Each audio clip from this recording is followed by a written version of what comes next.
My name is Sabrina here at the Friend Family Homestead, and welcome to our YouTube channel. If you're here from our Facebook, then you know that I often invite you guys into my living room, but today I'm inviting you guys into our kitchen, and this is our dining room table. And we are going to be talking about garden planning and all the things you need to think about before you prepare your garden. So if you want, go ahead and grab your tea or your coffee or that water that you have to drink for the day, and let's get to it. So for starters, if you're starting your garden, you really need to think about space first. Are you going to be growing on a patio, a deck? Are you going to be growing like in your backyard? And then really thinking about, okay, how much space am I willing to take from the yard for gardening? So those are key questions that you have to ask yourself. And along with that, of course, you'll think about budget. So budget for materials, like if you are going to be growing in planters to start with, or grow bags, things like that, like on a patio or a deck, think about how many planters you want to grow in, and that you'll get that number, or you'll better find that number of pots that you'll need and things like that once you make your list of veggies that you are looking to grow this year. But again, if you're just now starting, I would not suggest like going crazy and say, oh, I'm gonna grow 15 things. Even if your list does have 15 items on it, just go ahead, take a little step back and see like, okay, what can I grow this year that I know that we're going to use, because you don't want to waste food that you're growing, but things that you know that you often buy at the grocery store. So that's another key there. So after you know approximately like how much space you're willing to take for your garden, the next step is to look outside in your yard, look on that patio and see where is the spot that gets the most sunlight in a day. So anywhere from like 6 to 8 hours of sunlight is optimal for a garden to flourish. And again, you'll want to look at things like, where is your house positioned, your privacy fence if you have that, because most privacy fence does cast a shadow, throughout the day at some point.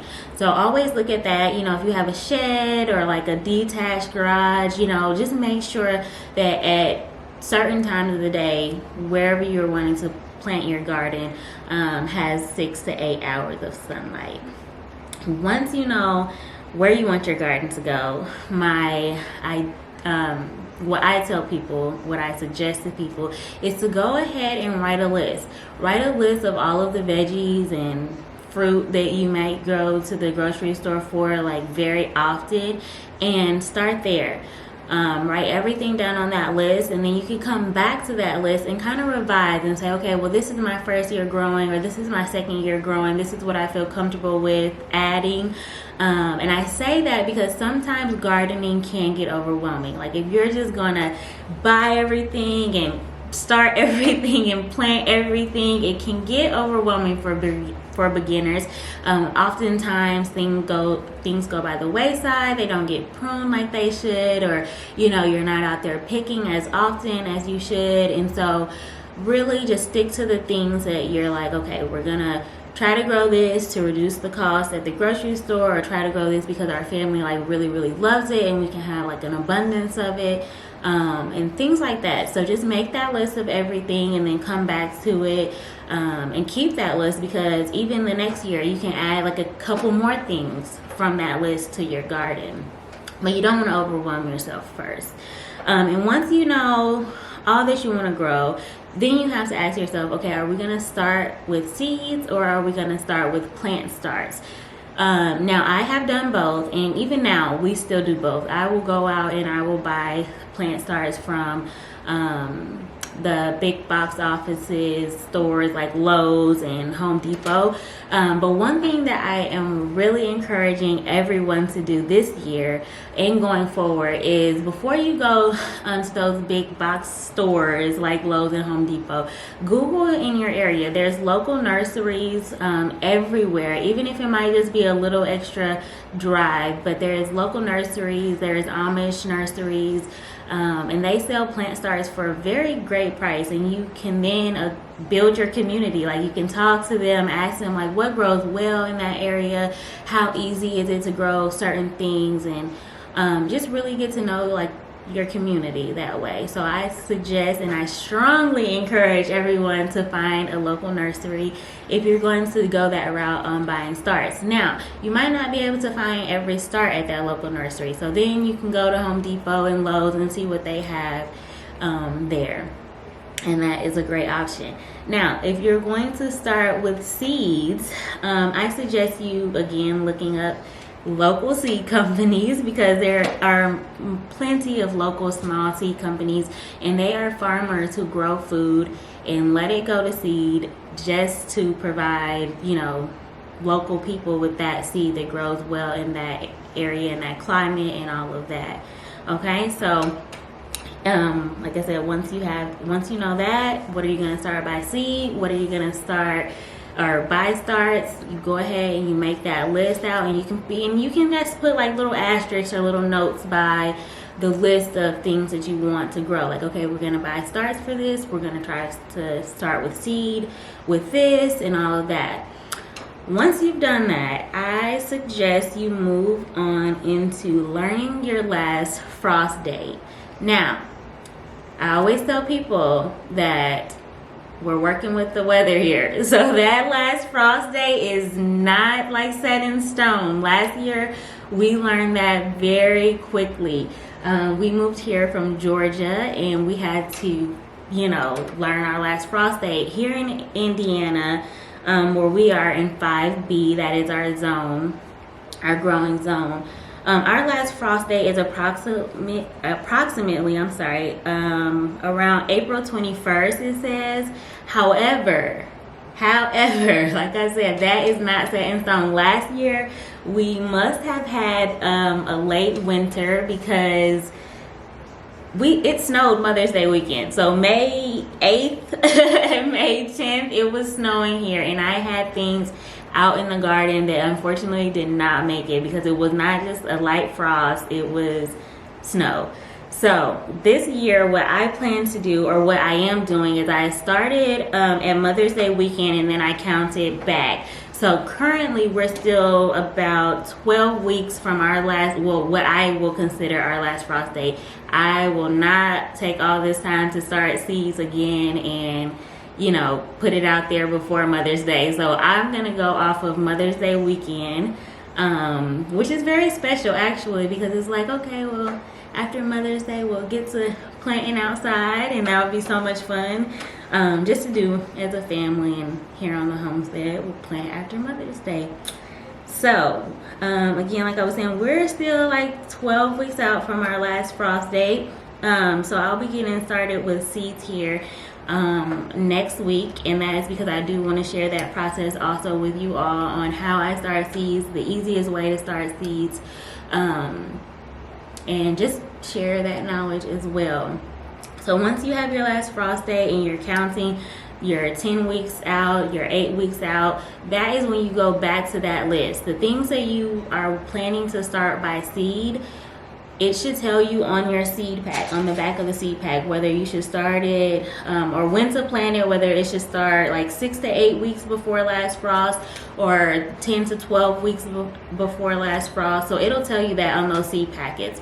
So look on the back of your seed packets, count your 8 weeks back, count your 10 weeks back, and whatever date that is, write it next to that item on your list. That's when you need to start those seeds in order for it to be, you know, big and healthy enough to go outside after your last frost. Now, I don't want anybody to see this video and to like speed up, fast forward, and once all of your plants are ready to go outside, you're just ready to plant them. There is a process called hardening off, and you will have to do that before you plant your starts outside. So we're not gonna get into that, but I just didn't want anybody to go, you know, jump ahead too soon. All right, don't jump ahead. So you have your dates that you're gonna start your seeds and all of that, and then you just get started. You get started sowing your seed and watering it like you should, and nurturing it like you should, in about 8 to 10 weeks, we're gonna be ready to start hardening off. Let me see, I have some little notes here just so that I don't miss anything. We can talk about seeds now, I guess, because again, like if you're going to be starting from seeds, you don't want to buy you know, GMO seed, things like that. For me personally, if it does not say organic on the label, like this is from a company called Sustainable Seed Co., and this is a company that I absolutely love. They do have organic options, heirloom options, things like that, and then they have certified non-GMO, meaning that that came from a mother plant that was not a genetically modified plant, and they did not use any genetically modified chemicals when growing that. But you know, when I was in Georgia, I went to a seed and feed that was local, and I got a chance to talk to a local farmer, and he really, you know, impressed on me that seeds, all of them have changed over time, but really it's not a matter of you know, a GMO seed or a non-GMO seed, but it's really the thing that makes it organic that's coming out of our home personal gardens is the way in which we grow it. If you are taking a seed and you are growing it in the most organic way possible, then that will produce organic fruit. It will be, you know, veggies, fruit, all of that. Sometimes I say fruit even when I'm talking about a vegetable, but it'll produce, you know, they say, oh, be fruitful and multiply. So I just say fruit because, you know, you're getting fruit out of your labor. But again, so I would not, of course, tell people to buy genetically modified produce. But the seed it comes and it's organic by the way in which we're growing it. So focus more on that and less on, oh, if somebody gave me the seed and I don't know if it's organic, I'm going to throw it out. It's the way in which we grow it, okay? So some other seed companies that I love is Southern Exposure Seed Exchange. This is the seed company that I was familiar with, or I got familiar with in Georgia, and I absolutely love them. And you will see some of these at big box stores like Lowe's and Home Depot. They do sell organic seeds there, so always check there if you can't find what you are looking for online. The other thing that I am going to suggest is that you do go online and you purchase these, because you can find some really unique seeds online. And the reason why I tell you this is because you need to pick a few, you know, quirky, like striped tomatoes or like rainbow chard. You need to pick some of those quirkier things to grow in your garden, because when the going gets tough and like the squirrels come in and pick over things, or like you put plants out there and the frost comes and kills it, or you know, you go out of town and you forget that you need to water your garden or whatever, and you come back, sometimes it can be discouraging to look in your garden and things might not be going the way that you planned it.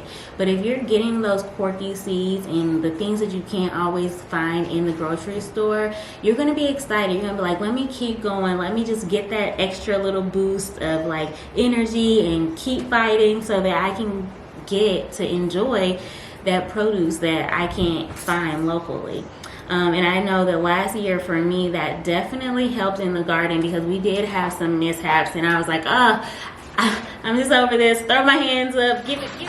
Okay, so sorry about that. I had to switch out my battery.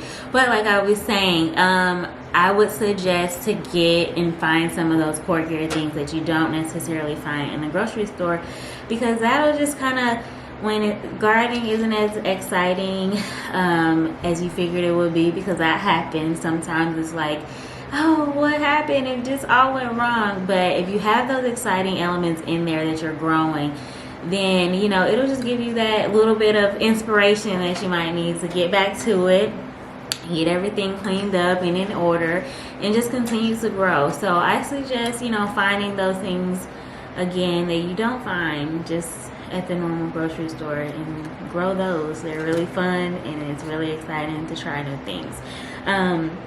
But with that being said, I think that's pretty much all of the information that I have for you guys today. There are going to be follow-up videos on seed starting.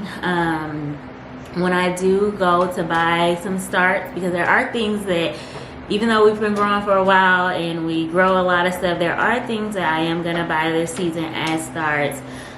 So when I go do that, I'm going to take you guys along with me just to give you guys some tips and tricks of what to look for when you're buying starts at the stores. So thank you so much for hanging out with me in our kitchen today. I hope you got a lot of great information to get yourself started. And again, I'm not going to be too far away. You guys can follow us at the Friend Family Homestead on Facebook and Instagram, and also here on YouTube. If you have not already, please click that subscribe button so you don't miss out on any of the information that we're sharing. And again, it's not just going to be like informational videos like this. We're going to, you know, take you guys along with us on our daily chores and our activities, our adventures, all of that as homesteaders, so you guys get a real look at what it looks like to homestead. So thanks again. Please subscribe, share, leave a comment, click the thumbs up button, all of that. And you know what, actually, before I go, I am drinking some tea today, and this is a dandelion root tea, and I think it might have turmeric in it as well. So a dandelion turmeric tea, and sometimes they give you like these cute little notes on here, and I thought this was so fitting for today, and it's just such a coincidence that this was the note. But it says, from a small seed a mighty trunk may grow.